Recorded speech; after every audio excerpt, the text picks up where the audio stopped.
Nous le disions ce matin, l'actualité, cette fois-ci plus journalistique, énonce régulièrement des drames sordides, humains, et manifeste l'ensauvagement de la France, de notre société. Naturellement, la question se décale de la police à la justice. N'y a-t-il pas un laxisme pénal ? Et sur ce sujet, les réflexions morales et juridiques de saint Thomas n'ont-elles pas aussi un éclairage à nous livrer ? C'est la question qui se pose en ce début d'après-midi. Et le professeur Cyril Douneau, professeur à l'Université de Toulouse, également avocat ecclésiastique, donc compétent in utroque iure également, nous fait l'amabilité de sa présence. Je l'en remercie vivement et j'ajoute aussi une précision. Tout à l'heure, je disais qu'il y avait des intervenants laïcs et universitaires à ce colloque. J'insistais sur le caractère laïque pour montrer que saint Thomas était ouvert à tous et pas simplement aux clercs. Mais ici, je voudrais souligner que comme ce colloque se déroule à Toulouse, il se déroule avec la participation d'intervenants toulousains ou proches de Toulouse. Donc cette ville n'est pas riche que des reliques de saint Thomas, elle est également de l'intelligence de ses habitants. Et je laisse tout de suite la parole au professeur Cyril Douneau. Merci, monsieur le recteur. Quand vous m'avez proposé de parler de la justice pénale chez saint Thomas d'Aquin, je me suis d'abord dit que j'aurais peu de choses à vous dire. Puis quand j'ai vu le programme qui a signé 45 minutes de présentation, je me suis dit que je n'aurais jamais assez de choses à vous dire. Et finalement, je crois qu'il y a trop de choses dans la somme de théologie, même du point de vue de la justice pénale, pour tenir en 45 minutes. J'ai dû moi-même abréger certains des aspects, passer outre certaines questions, et je pense que je serai trop long, mais je tâcherai évidemment de maintenir les délais impartis. Quand nous parlons de justice pénale, nous associons généralement cette idée à la notion de crime ou de châtiment, et pourtant dans cette communication nous verrons qu'il sera question de vertu, car saint Thomas est un philosophe de la vertu, et il n'existe pas de vertu sans connexion avec d'autres vertus, et donc nous allons nous intéresser à une multitude de vertus. La plupart des développements de l'aquinate relatifs au droit pénal vont se rattacher à la vertu de justice, ou à ses filles la vertu d'équité ou la vertu de vengeance, ou bien à la vertu de prudence, ou encore à la vertu de tempérance. Et l'étude de la justice pénale chez saint Thomas et ses rapports avec l'actualité va nous pousser à traiter de la manière dont saint Thomas parle de la justice et des incointances ou des dissonances avec notre système positif. Nous allons nous laisser guider par le docteur commun dans cette découverte du système pénal. La philosophie pénale contemporaine, évidemment, diffère beaucoup de la philosophie classique telle que saint Thomas la propose, sur des points d'importance plus ou moins grande. Certains tiennent aux valeurs protégées par le droit, et notamment en fonction de la nouvelle philosophie morale qui irrigue la société contemporaine et qui s'oppose assez substantiellement à des points importants de la philosophia perennis. On pourra penser évidemment à la vie, à ces deux extrémités, l'avortement ou la peine de mort, mais la philosophie du droit contemporaine, également en dissonance complète avec la philosophie de saint Thomas sur le rapport à la justice, qui prime par rapport au droit, puisque c'est l'objet de la justice, et non pas le système positiviste fermé sur lui-même et sur la simple règle de droit. Et enfin, nous verrons que certains aspects de la pensée de saint Thomas sont parfois mieux explicités, rarement, par le système actuel qu'ils ne l'ont pu être dans le passé. Alors nous allons nous intéresser à la pensée de saint Thomas en deux temps. D'abord le cadre d'exercice de la justice pénale, à travers le juge, la figure du juge et de la loi pénale, et enfin à travers la peine et la philosophie de la peine, c'est-à-dire de la sanction infligée par ce juge. Alors d'abord la question du juge et de la loi, et commençons par le commencement, le jugement. La philosophie pénale de saint Thomas est une philosophie qui s'inscrit dans la philosophie du droit, essentiellement traduite dans le traité sur la justice, c'est-à-dire les questions 57 à 71 de la Segunda Segundae. Et saint Thomas va poser la question préliminaire, est-il permis de juger ? il va justifier la licéité du jugement, licéité même du jugement répressif, en partant de l'objet propre de la justice, à savoir le droit, qui reçoit sa mesure du magistrat. Il le dit, le jugement qui emporte la détermination de ce qui est juste appartient à la justice en tant que cette vertu est d'une manière plus noble dans le magistrat. Et le magistrat est en quelque sorte le ministre de Dieu pour attribuer à chacun ce qui lui revient. Si nous parlons de la justice légale, dit saint Thomas, il est manifeste qu'elle dépasse en valeur toutes les vertus morales. Si nous parlons de la justice particulière, elle dépasse en excellence les autres vertus morales. Pour que le jugement puisse exister, il faut qu'il soit licite, et il sera licite dans la mesure où il est un acte de justice. Saint Thomas va poser 3 conditions essentielles requises à cet effet. Je le cite, la première, qu'il procède d'une inclination à la justice, la deuxième, qu'il émane de l'autorité d'un supérieur, la troisième, qu'il soit proféré selon la droite règle de la prudence. Là où l'une de ces conditions fait défaut, le jugement devient vicieux et illicite. Et il va détailler toutes les modalités par lesquelles un jugement devient vicieux ou illicite. Saint Thomas, de même, va insister sur la nécessaire habilitation du juge à prononcer une sentence, en des termes qui annonce les principes contemporains, et notamment celui d'un jugement rendu par un tribunal indépendant et impartial établi par la loi, selon les termes de l'article 6 de la Convention européenne des droits de l'homme. Il va développer cette question à plusieurs endroits, plusieurs questions de la somme de théologie, et notamment dans la question 67 sur l'injustice considérée dans la personne du juge. Il rappelle la nécessité pour lui d'être constitué par le prince et investi d'un pouvoir de juridiction. Car, nous dit-il, dans la société, le dépositaire de l'autorité publique peut seul exercer le pouvoir de coercition. Or, la sentence du juge, pour être observée par chaque partie, doit avoir un pouvoir de contrainte, sinon le jugement ne serait pas efficace. Il faut donc que ce jugement émane du chef, soit immédiatement, soit par délégation. C'est ce qui se produit ordinairement à travers le juge. C'est encore une idée que l'on retrouve dans d'autres considérations, dans le traité de la loi, cette fois-ci dans la Prima Secundae. Il faut réserver à l'autorité publique, qui a pouvoir sur les personnes, la connaissance des litiges entre particuliers et le châtiment des malfaiteurs. Quant à l'aptitude requise pour être juge, l'aptitude juridique requise pour être juge, saint Thomas expose que l'absence d'habitus de science ou de justice, qui sont des perfections de l'individu, ne cause pas une usurpation comme le défaut de l'autorité publique, laquelle donne au jugement sa force de coercition. Et là encore, tout étonnant que ça puisse paraître, on peut rapporter cette considération de la situation actuelle où pour être juge, il ne faut pas être juriste, il faut simplement être passé par l'École nationale de la magistrature et qu'entre 2/3 et la moitié des étudiants sortent des instituts d'études politiques et non pas des facultés de droit. Et donc ils sont formés d'abord à la science politique avant d'être formés à la science du droit. La fonction du juge est rattachée par saint Thomas à la justice distributive, non seulement en matière pénale, c'est-à-dire là où la société distribue immédiatement et directement la justice entre ses membres, c'est-à-dire rendre à qui l'honneur, l'honneur, à qui le châtiment, mais aussi en matière civile, nous dit-il, pourtant qui est l'objet primordial de la justice commutative, car le jugement peut être considéré dans sa forme, c'est-à-dire selon que le juge, dans le domaine même de la justice commutative, prend à l'un pour donner à l'autre, action qui relève de la justice distributive. Venons-en maintenant au principe de l'égalité. Le droit contemporain fait du principe de l'égalité des délits et des peines un principe cardinal du droit pénal. L'article 111-2 du Code pénal dispose que la loi détermine les crimes et délits et fixe les peines applicables à leur auteur. Et pour les contraventions, il s'agit du domaine du règlement. Ce principe est établi sous une forme stricte à partir de la Révolution française et il n'était que partiellement connu sous l'Ancien Régime puisque nous ne connaissions que le principe de l'égalité des délits puisque les peines étaient au contraire souvent de l'arbitraire, laissées à l'arbitraire, c'est-à-dire au pouvoir arbitral, à l'arbitrium iudicis du juge. Et l'aquinat ici est plus moderne que les anciens, puisqu'il loue la loi mosaïque d'avoir à la fois prévu des peines déterminées selon la diversité des délits. En outre, saint Thomas va poser un principe essentiel, la nécessité de juger selon les lois. Dans le traité des lois, il va parler longuement de la nature de la loi, de l'essence, des diverses espèces, des caractéristiques propres de la loi. Et en s'attardant à la loi humaine, il va nous expliquer que cette loi, malgré ses dérivations, ces deux modalités de dérivation, dérive de la loi naturelle et donc doit être obéie.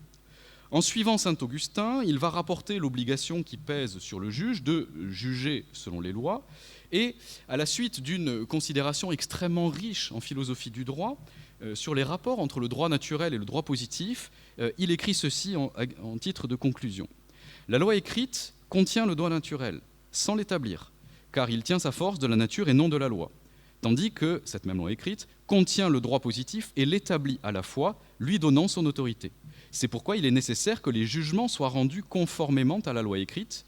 Autrement, le jugement manquerait soit au droit naturel, soit au droit positif. Et donc ce serait un faux jugement.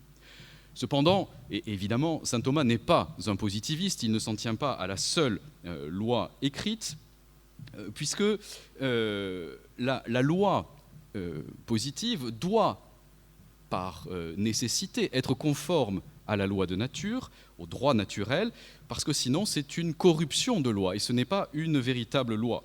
Par conséquent, devant une fausse loi, on ne doit pas s'y conformer dans les jugements.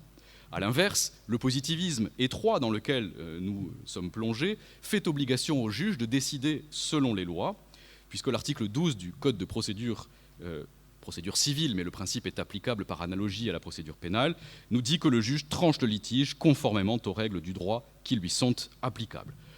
En droit pénal, on pourra rapprocher ce principe de celui de l'interprétation stricte de la loi pénale ou du principe de l'égalité des délits et des peines. Alors venons-en maintenant à la loi pénale.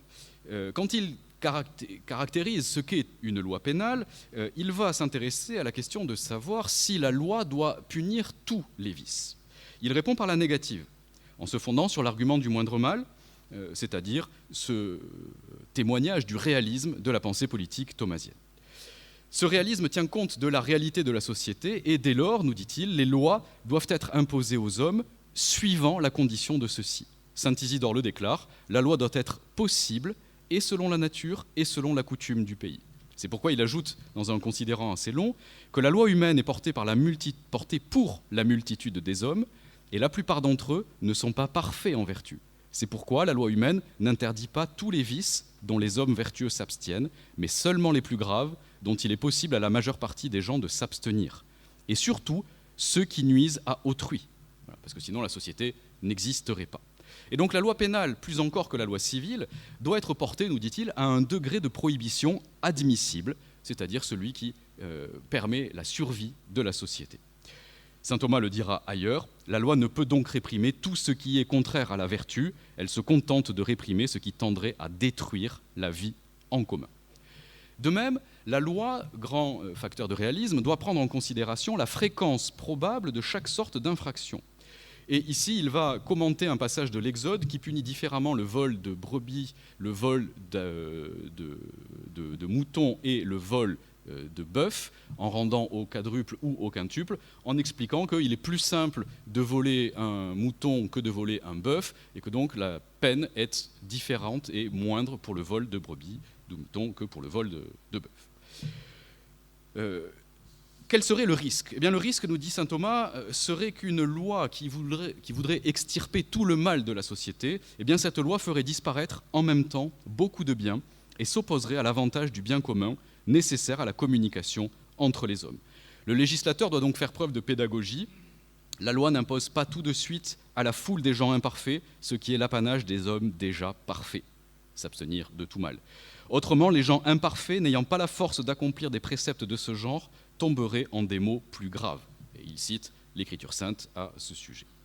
La notion sous-jacente est évidemment celle de la tolérance de certains maux, qui restent des maux, pour éviter de plus grands maux. Tolérance qui, à son tour, tombe sous le coup de la vertu de prudence, spécialement de la prudence royale, c'est-à-dire de la prudence propre au chef d'État. Saint Thomas l'avait déjà développé dans le De Malo et le poursuit dans la question 50 de la Secunda Secundae. Je ne vous donne pas toute cette argumentation, mais il y a derrière cette idée. Alors cette idée se rattache également, dans notre système contemporain, à plusieurs principes, dont le principe d'ultima ratio, qui considère que le droit pénal n'est que le dernier secours, le dernier argument auquel doit recourir le législateur. Principe également de légalité, selon lequel nul ne peut être puni pour un crime ou un délit dont les éléments ne sont pas définis par la loi, ou encore principe de nécessité et de proportionnalité de la loi pénale et de la peine, ou encore même l'idée de tolérance sociale et de désapprobation non pénale d'un fait, prenant l'exemple de l'adultère, qui n'est plus pénalisé depuis 1975, mais qui est toujours constitutif d'une faute civile contre le mariage au titre des articles 212 et 242 du Code civil. Une fois qu'il a traité de la question de la loi, il faut s'intéresser à l'application de la loi. Et cette application de la loi va recevoir un deuxième tempérament de la part de saint Thomas, puisque, outre l'injustice invalidante de la loi mauvaise, qui n'est pas une loi, qui est une corruption de loi, va se poser la question de la défectuosité de la loi dans le cas particulier. Posée par le législateur pour la plupart des cas, la loi présente un caractère de généralité qui laisse subsister des exceptions. Ainsi, je le cite, « Les lois bien faites sont, dans certains cas, défectueuses. À les suivre, on irait contre le droit naturel. Il ne faut pas alors juger selon la lettre de la loi, mais selon l'intention du législateur. » Il renvoie d'ailleurs au jurisconsulte romain Modestin. « Aucune raison de droit, ni la bienveillance de la justice, ne peuvent souffrir que des prescriptions sagement introduites en vue de l'utilité des hommes tournent à leur préjudice du fait d'une interprétation trop stricte par laquelle on en arrive à la sévérité. » Et d'ailleurs, en renvoyant à l'intention du législateur, saint Thomas rappelle que le législateur, s'il avait été placé dans la situation concrète, n'aurait pas jugé autrement. L'équité, donc, ou l'épiquie, selon les termes utilisés par saint Thomas, ne va pas juger de la loi en tant que telle, mais de l'application concrète de la loi, c'est-à-dire d'un cas déterminé qui se présente devant la loi. C'est-à-dire que les termes de la loi n'obligent pas en telle ou telle circonstance. Le mot d'ordre est celui de saint Paul, la lettre tue mais l'esprit vivifie, car, comme le dit saint Thomas, suivre la lettre de la loi quand il ne le faut pas, c'est condamnable. Et il renvoie au droit romain, affirmant qu'il n'y a pas de doute qu'on pêche contre la loi si, en s'attachant à sa lettre, on contredit la volonté du législateur. Donc, l'équité ou l'épiquie est un moyen de parfaire la justice, en partant du principe qu'il a toujours été impossible d'instituer une règle légale qui ne serait jamais en défaut. Et donc observer les lois dans toute leur rigueur deviendrait quelque chose d'injuste, de contraire au bien commun qui est visé par la loi. Il nous le dit, le mal serait de suivre la loi établie, le bien est, en négligeant la lettre de la loi, d'obéir aux exigences de la justice et du bien public. Ensuite, saint Thomas va s'intéresser à un autre principe essentiel du droit pénal qui a trait à cette matière particulière du droit pénal, c'est la question du bénéfice du doute, de laquelle naîtra l'adage « in dubio pro reo », le doute profite à l'accusé. Saint Thomas se demande si l'on doit interpréter favorablement les choses douteuses et répond par l'affirmative. Dès lors que nous n'avons pas de preuves évidentes pour juger quelqu'un de mauvais, nous devons le croire bon, en interprétant favorablement les faits douteux qui pourraient témoigner contre lui. Les réponses aux objections, c'est la manière traditionnelle de faire dans la Somme, la manière scolastique de traiter les questions dans la Somme, eh bien les réponses aux objections font voir une confirmation de cette solution humaniste, au vrai sens du terme. Il peut arriver que celui qui interprète toujours en bonne part ce qui est douteux se trompe le plus souvent. Attention contre une certaine naïveté. Mais, dit saint Thomas, il vaut mieux se tromper souvent en croyant bon un homme mauvais que de faire très rarement erreur en jugeant mauvais un homme vertueux. Dans ce dernier cas, on commet une injustice envers le prochain, mais non pas dans le premier. Cette erreur, nous dit saint Thomas, est surtout une erreur qui ne nuit pas à notre intellect. Elle témoigne plutôt de la bonté de notre cœur, dans l'ad secundum de la question 60, article 4. Ainsi, le docteur Angélique confirme l'importance de la présomption d'innocence, surtout en matière pénale, telle qu'on la retrouve évidemment dans l'article préliminaire du Code de procédure pénale. Toute personne suspectée ou poursuivie est présumée innocente tant que sa culpabilité n'a pas été établie. Venons-en maintenant à la peine. La peine infligée par le juge est une application de la vengeance exercée par l'autorité contre celui qui a enfreint la paix sociale. Cette idée se retrouve dans nos systèmes contemporains à travers le principe de la justice restaurative, contenu à l'article 10-1 du Code de procédure pénale, qui partage cette visée de réparation du lien social. Saint Thomas, avec son bon sens classique, nous dit que l'on inflige une peine que pour une action illicite. Et cette peine sera infligée par le juge, puisque, nous dit-il, il appartient au jugement de punir les fautes. Le jugement qui est la chose propre du juge. Ou encore que les peines infligées le sont d'après un jugement. Aussi, nous dit-il qu'il n'est permis de nuire à quelqu'un qu'en vertu de la justice et par manière de châtiment. Encore faut-il s'assurer que ce châtiment corresponde et que cette personne soit véritablement responsable du méfait qu'on lui attribue. Et donc il faut s'intéresser d'abord à la responsabilité pénale de l'individu. Aujourd'hui, tant la loi que la jurisprudence vivent sur cette idée fondamentale du libre arbitre de l'homme qui peut souffrir des atteintes et donc des limitations, voire des exonérations complètes de sa responsabilité. Ce sont tous les articles 122-1 à 122-7 du Code pénal qui prévoient que le trouble mental, par exemple, puisse entraîner l'irresponsabilité totale ou atténuée, selon que ce trouble a altéré le discernement complètement ou de manière simplement partielle.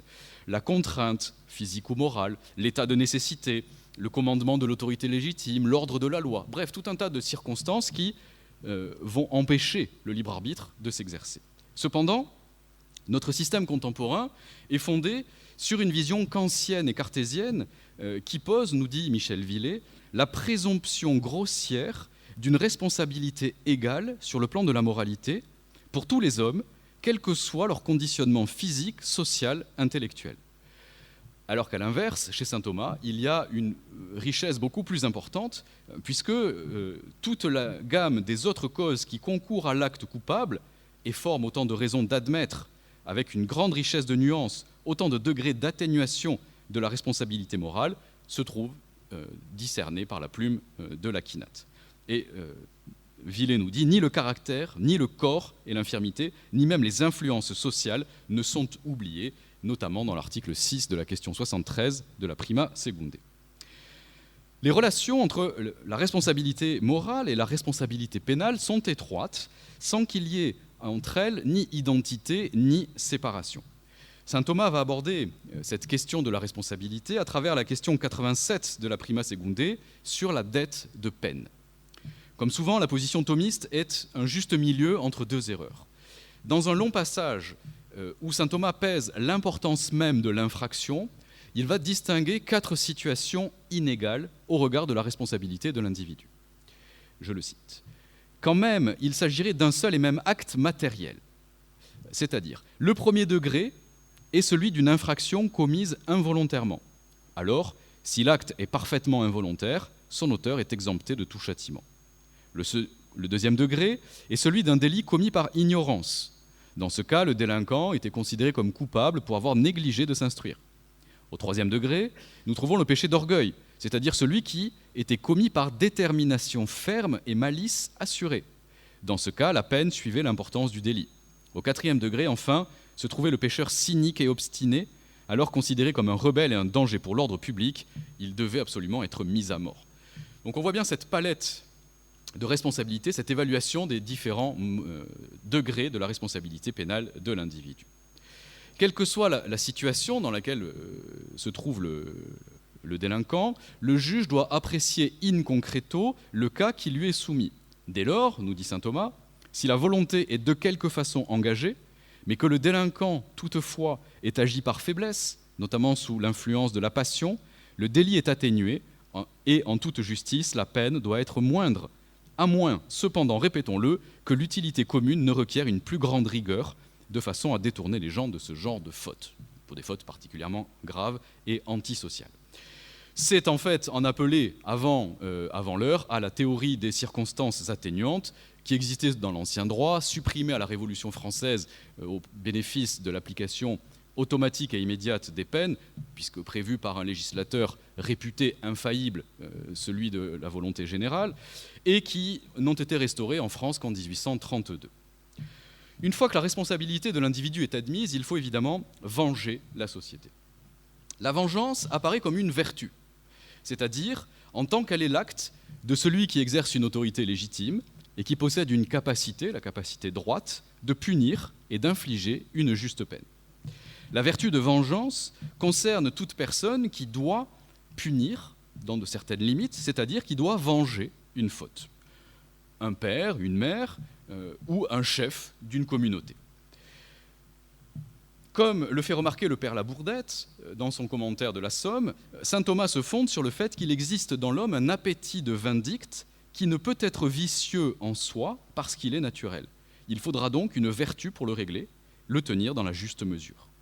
Et cet art de savoir reprendre et de savoir punir comme il convient, eh bien, c'est un art qui doit exceller dans le gouvernement de la société. Et pour éviter l'excès, il va falloir discipliner la passion de la colère. Il faut modérer les réactions et ne pas céder à l'emportement, c'est-à-dire avoir les capacités du juge d'être détaché des faits et de peser, de pondérer exactement les faits. La vertu de vengeance est à ce titre une forme de la justice. Saint Thomas explique qu'il peut y avoir deux formes de vengeance. L'une, la vengeance basse, toujours illégitime, absolument illicite, qui se porte principalement sur le mal de celui dont on se venge. L'autre, au contraire, c'est la vengeance qui est haute et louable, si l'intention, dans la vengeance, se porte principalement sur un bien que doit procurer le châtiment du pécheur, par exemple son amendement, ou du moins sa répression, le repos des autres, le maintien de la justice et l'honneur de Dieu. La vengeance peut être alors licite en observant les autres circonstances requises. Il ajoute par ailleurs que cette vengeance est licite et même vertueuse, dans la mesure où elle tend à réprimer le mal. Et certains hommes, n'ayant pas l'amour de la vertu, sont retenus de pécher, de commettre des délits, justement par la crainte de perdre des biens qu'ils préfèrent à ceux qu'ils obtiennent par le péché. En conséquence, ces hommes doivent subir une peine dans l'ordre même où ils aiment de manière désordonnée. La vengeance doit s'exercer, nous dit saint Thomas, par la suppression de tout ce que l'on aime davantage, à savoir la vie, l'intégrité corporelle, la liberté ou encore les biens extérieurs. Ce point sera étudié quant à la peine. Réprimer sévèrement un coupable peut donc être vertueux dans les limites précises de l'exercice de la justice pénale. Le châtiment est dû, en certaines circonstances, non seulement en raison des conséquences éventuelles qu'il peut avoir, mais en vertu de la gravité intrinsèque du délit qui a été commis. Il sera infligé conformément à la justice et proportionnellement à la malice de la faute. Matériellement, certes, l'autorité inflige un mal, mais ce mal, ce n'est pas en vue de faire un mal que ce mal est infligé, mais en vue du bien, en vue de la justice, en vue de la société, en vue du bien commun qui est toujours à préserver. Elle ne rend pas le mal pour le mal, mais elle procure le bien à cause d'un mal. Saint Thomas va encore plus loin, non seulement la colère n'est pas toujours mauvaise, mais non seulement elle peut être licite, mais désirer la vengeance pour la punition des vices et le maintien de la justice en soi est louable, laudabile est. Saint Thomas n'hésite pas à le dire à plusieurs reprises, car pour lui, il n'y a rien de pire qu'une injustice non réprimée. Il parle de la colère par zèle, le zèle de la justice, l'ira justam vindictam, qui n'est pas la colère vicieuse, injuste et injustifiée, mais qui est la juste colère de l'autorité. Cette vengeance explique le sens qu'il faut attribuer à la peine. La peine est finalisée, c'est-à-dire qu'elle n'est pas arbitraire. La peine, nous dit-il, est infligée pour faire éviter la faute. Ainsi, la faute est pire que la peine. Comme il le dit ailleurs, la faute réalise la raison de mal plus que la peine. Et non seulement que la peine sensible, qui consiste dans la privation des biens corporels, mais aussi de la peine dans toute son étendue, c'est-à-dire comme privation de la grâce et de la gloire.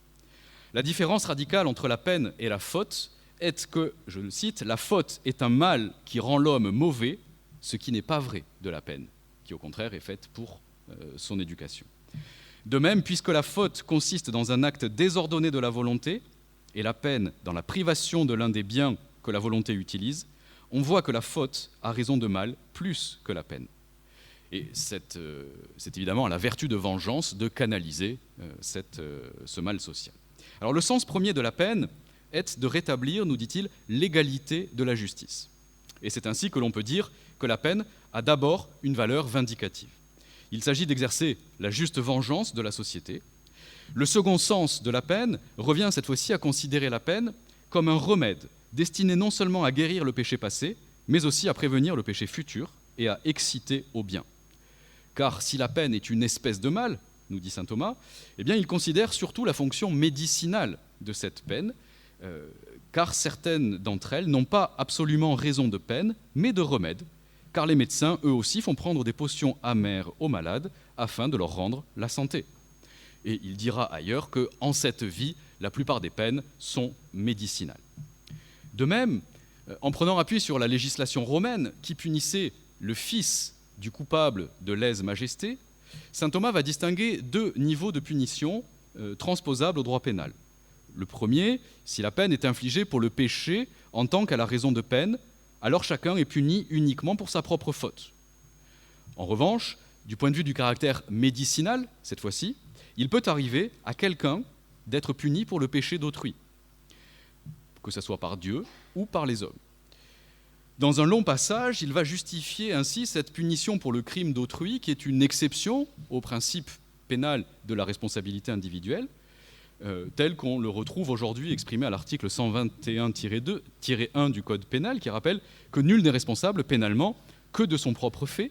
Mais cette exception des temps anciens, des temps romains et médiévaux et encore modernes, du lèse-majesté, de la punition des descendants du criminel de lèse-majesté, peut, toute proportion gardée, être considérée aujourd'hui du point de vue de la responsabilité pénale du dirigeant d'une personne morale, même pour une faute non intentionnelle, qui renvoie en fait à un mécanisme similaire et exceptionnel. C'est l'article 121-2 du Code pénal. Je lis le texte. Si le fils participe à la faute de son père, ou le sujet à celle de son seigneur, ce genre d'épreuve a raison de peine des deux côtés, c'est-à-dire visant celui qui est puni comme celui pour qui il est puni. Si au contraire, le fils et le sujet ne participent pas à la faute, l'épreuve a le caractère d'un châtiment à l'adresse de ceux pour qui ils sont punis, tandis qu'elle a seulement, chez ceux qui sont punis, le caractère d'un remède, sauf par accident, en tant qu'ils consentent au péché d'autrui. Saint Thomas va joindre ici les deux aspects, l'aspect curatif et l'aspect préventif de la peine, en expliquant que, je le cite, ce sont des remèdes ou médecines contre les fautes suivantes, soit en punissant les coupables, soit en détournant les autres d'imiter leur exemple. Cependant, il sait très bien distinguer par ailleurs le sens exemplaire de la peine en commentant le commandement mosaïque de l'abattage d'une génisse en cas d'homicide non élucidé et donc impossibilité de trouver le criminel auteur de cet homicide, puisqu'il nous dit que cette procédure tendait à l'intimidation pour inspirer l'horreur de l'homicide. Cette exemplarité, en revanche, nous dit saint Thomas, ne fonctionne que par la publicité infligée à la punition, que ce soit la peine de mort ou tout autre châtiment corporel dont les hommes ont horreur, car, c'est dans la question 108 de la Segunda Segundae, leur volonté est par là même détournée de la faute, la punition les effraie plus encore que la faute ne les attire. Enfin, la correction du fautif a emporté deux conséquences relativement au mal combattu. L'une pour lui, pour son amendement, et en tant que c'est un mal pour le coupable, c'est la correction fraternelle, et l'autre pour la société, nous dit-il, c'est dans l'article sur la correction fraternelle, l'article 33, la question 33 de la Segunda Segundae, en tant qu'il porte préjudice aux autres et surtout au bien commun. Une telle correction est un acte de la justice qui a pour objet de régler équitablement les rapports entre les hommes. Le droit français conserve partiellement cette idée de rédemption à travers le principe de réinsertion sociale, notamment tel que réaffirmé par la loi pénitentiaire de 2009, puisque la prison n'est pas seulement punitive, mais vise aussi à réhabiliter, c'est-à-dire à libérer le détenu de ses comportements délictueux. Alors saint Thomas ne dresse pas ensuite un catalogue complet des peines qu'il conviendrait d'appliquer, mais il se contente de constater l'étendue des peines dans les sociétés, soit la société de son temps, soit la société romaine. C'est-à-dire qu'il part du réel, il part du droit positif d'une époque pour en tirer des considérations d'ordre philosophique. Là où il est le plus complet dans l'énumération des peines, c'est quand il traite de la loi ancienne, en rapportant que les Hébreux connaissaient une grande variété de peines. Je le cite, « peine de mort pour certains crimes particulièrement graves, offense contre Dieu, homicide, rapt, irrévérence envers les parents, adultère, inceste. Peine du talion pour les coups et dommages corporels, amende pour d'autres délits, ou encore flagellation ou note d'infamie. » Ailleurs, il tire ses observations du droit romain, plus rarement du droit canonique, et indépendamment de la modalité que va recouvrir la peine, saint Thomas va justifier la variété ou la variabilité de la peine, de l'intensité de la peine, qui va jusqu'à la mort en passant par la mutilation ou la prison. Et donc il faut nous intéresser maintenant à cette évaluation du quantum de la peine. La peine, nous dit saint Thomas, doit être d'abord la mesure de la faute commise. Il le dit dans le commentaire des sentences au livre 4, la quantité du jugement pour la punition d'un péché est proportionnelle à la quantité de la faute. Il y a donc proportionnalité par laquelle, nous dit-il encore, l'homme est ramené à l'égalité de la justice par la peine infligée.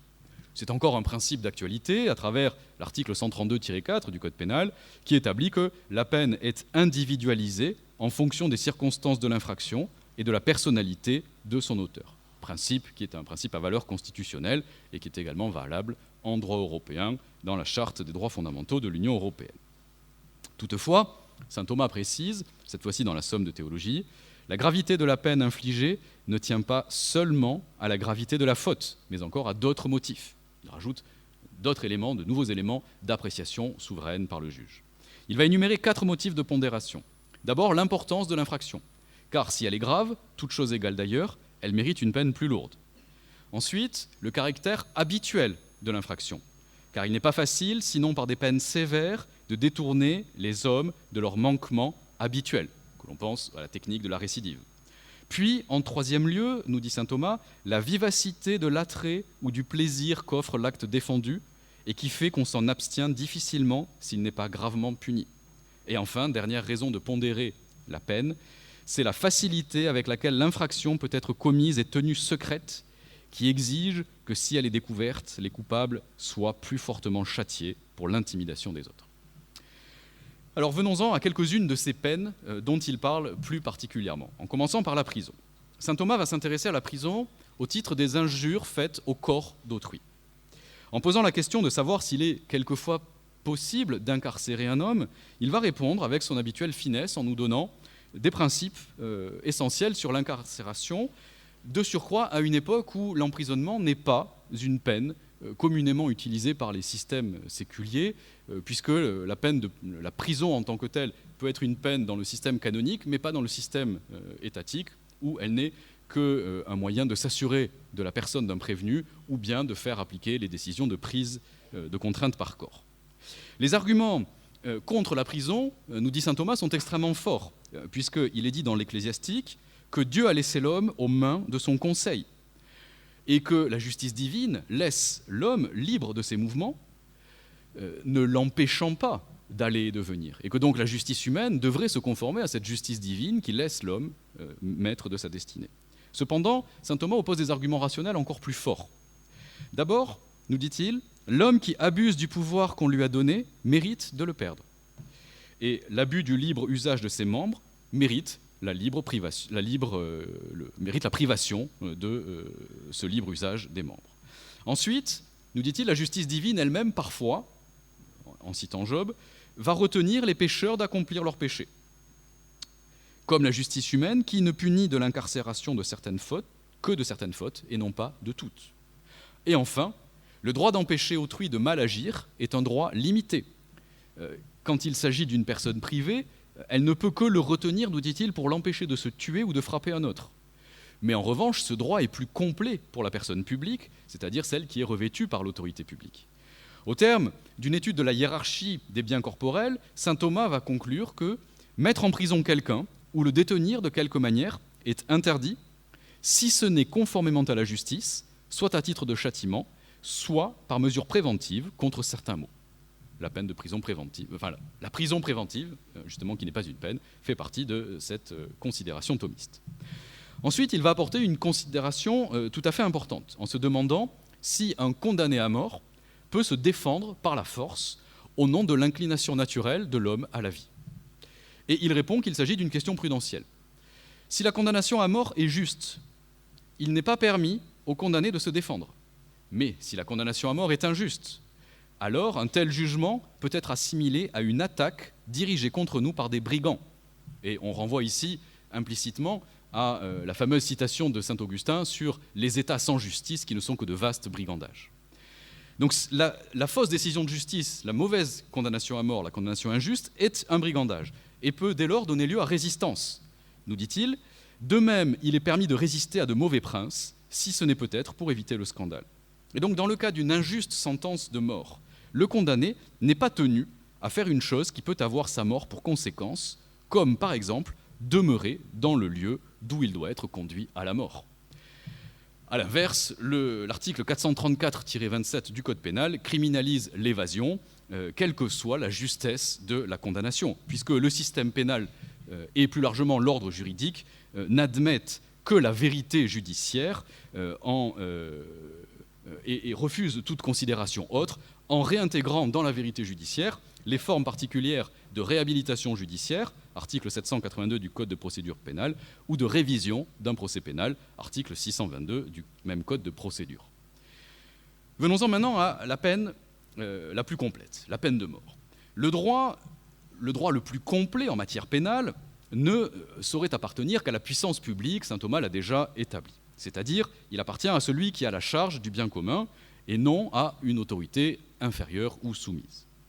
Saint Thomas l'établit expressément à diverses occasions, notamment en abordant la question du pouvoir de punition des parents sur leurs enfants. Puisque la cité est une société parfaite, le chef suprême de la cité aura plein pouvoir coercitif. Il pourra donc infliger des peines irréparables, comme la mort ou la mutilation. Mais le père ou le maître, chef de la société domestique, société imparfaite, jouiront d'un pouvoir de répression moindre et ne pourront donc appliquer que des peines plus légères, dont les effets ne sont pas irréparables. Évidemment, ici, il s'oppose, sans le dire, au droit romain et au droit de vie et de mort qu'avait le pater familias sur les siens.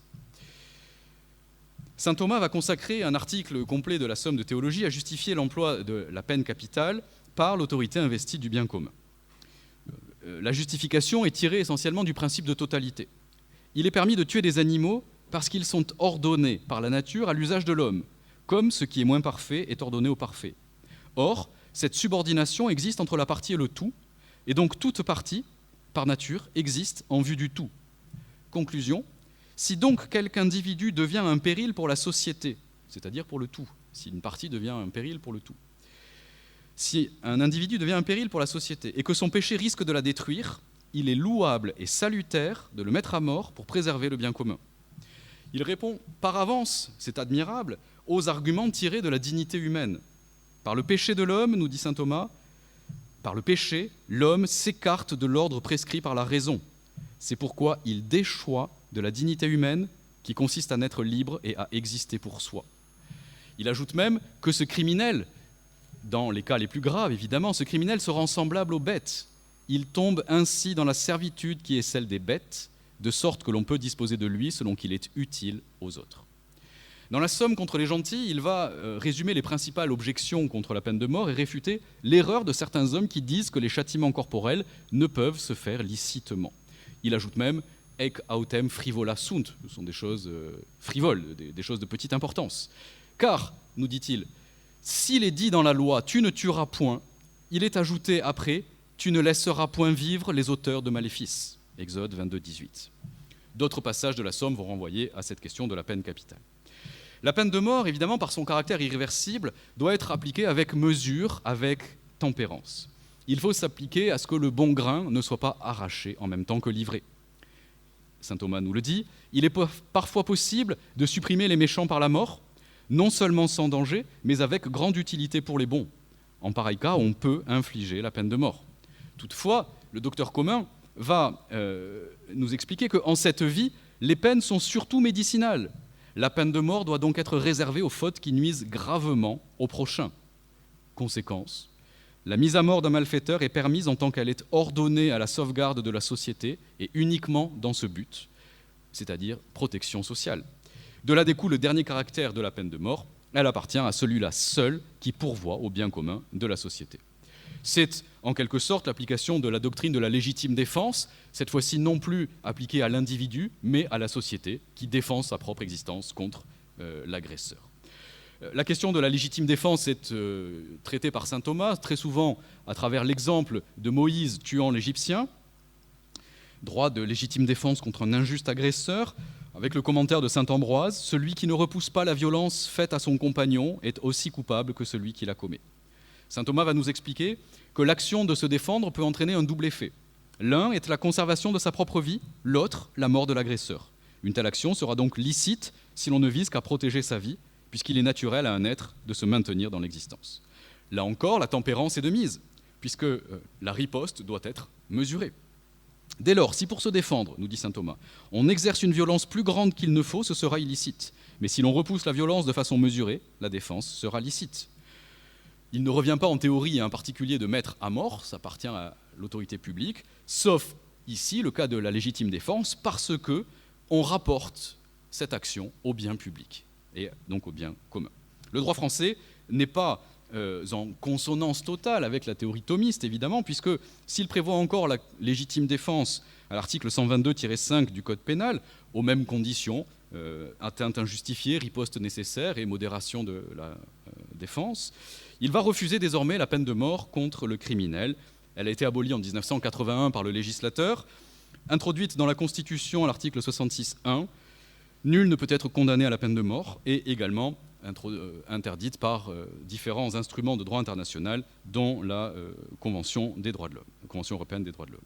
Alors ce que dit saint Thomas pour la peine de mort vaut a fortiori pour les mutilations des membres, là encore à l'encontre du droit positif qui interdit tous les châtiments corporels, même dans le cadre familial, d'après la loi du 10 juillet 2019 et l'article 371-1 du Code civil, puisque la question des châtiments corporels, réalité du droit positif de l'époque, fait l'objet de tout un article de la question 65 relative à la mutilation des membres. Donc il s'intéresse à toutes les mutilations des membres, dont celles permises par la société. Là encore, il rattache, comme la peine de mort, cette question au principe de totalité. Si le tout, pour être conservé, doit emporter le sacrifice d'une partie, eh bien ce sacrifice doit être ordonné. Il ajoute d'ailleurs à une objection tirée de la conformité à la nature créée par Dieu, puisque l'homme est fait pour être complet avec tous ses membres. Il ajoute que rien n'empêche qu'une chose contraire à telle nature particulière soit conforme à la nature universelle. C'est-à-dire que cette mutilation qui va être ordonnée par un juge, bien qu'au contraire à la nature particulière du corps de l'individu, qui sera amputé d'une main ou d'un pied, eh bien, est cependant conforme à l'ordre raisonnable par rapport au bien commun. Il y a à la fois ordination au bien commun et action au nom de l'autorité publique. En conclusion, saint Thomas nous offre une philosophie du droit qui est extrêmement pondérée, d'une grande finesse psychologique, d'un réalisme étonnant. Il connaît bien les insuffisances de la justice des hommes, qui n'est qu'un pâle reflet de la justice de Dieu. Il évoque même explicitement ce qu'il appelle ces affaires humaines où les démonstrations ne parviennent pas à une rigueur infaillible. Mais ces affaires que l'on doit s'efforcer de juger le plus justement possible, c'est-à-dire de tendre à la plénitude de cette vertu de justice, qui est une vertu suréminente, car, comme le disait Aristote, que cite très souvent le docteur Angélique, la justice s'avère la plus noble des vertus morales, ni l'étoile du matin, ni l'étoile du soir ne ravissent à son égal l'admiration des hommes. Je vous remercie.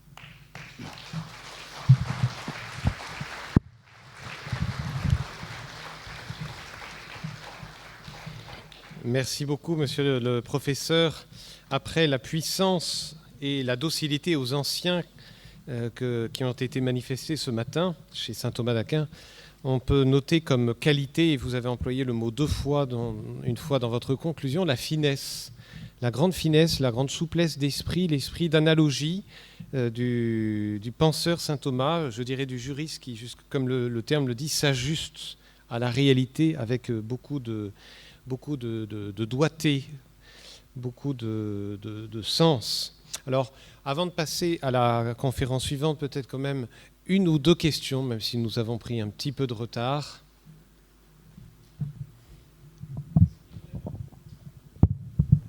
Est-ce qu'il y a dans le droit positif une application du principe d'équité, de la vertu d'équité ?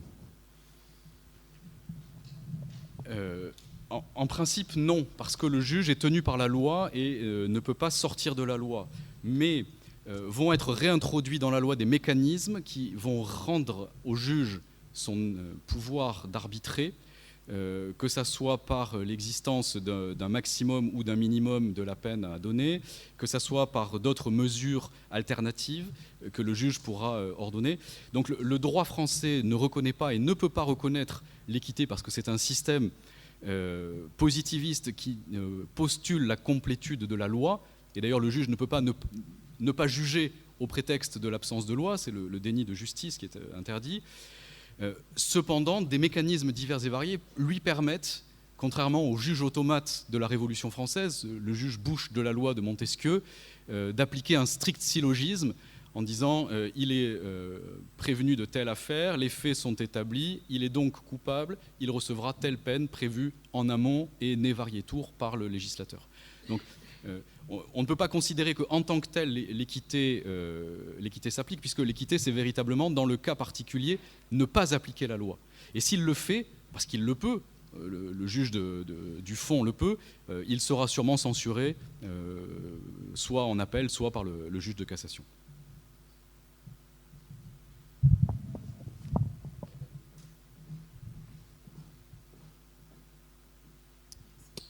Pour quelle raison, du moins en Occident, il n'y a plus de mutilation? Et je suppose que c'est un bien. Et est-ce que lorsqu'on le donne des médicaments à certains criminels, c'est une mutilation? Alors pourquoi il n'y a plus de mutilation? Effectivement, on peut considérer que l'évolution de notre société occidentale a abouti à cette absence de la peine de mutilation comme étant trop stricte ou trop barbare ou trop entachée de considérations auxquelles nous n'étions plus, nous n'adhérions plus.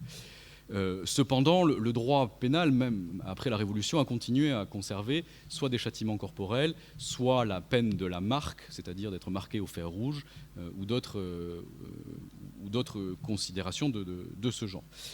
Sur la question des médicaments, oui, si les médicaments qui sont imposés ont des conséquences psychiques, on peut considérer qu'il s'agit d'une mutilation partielle, une mutilation psychique de l'individu qui est empêché de raisonner, empêché de penser comme tout être normal le serait.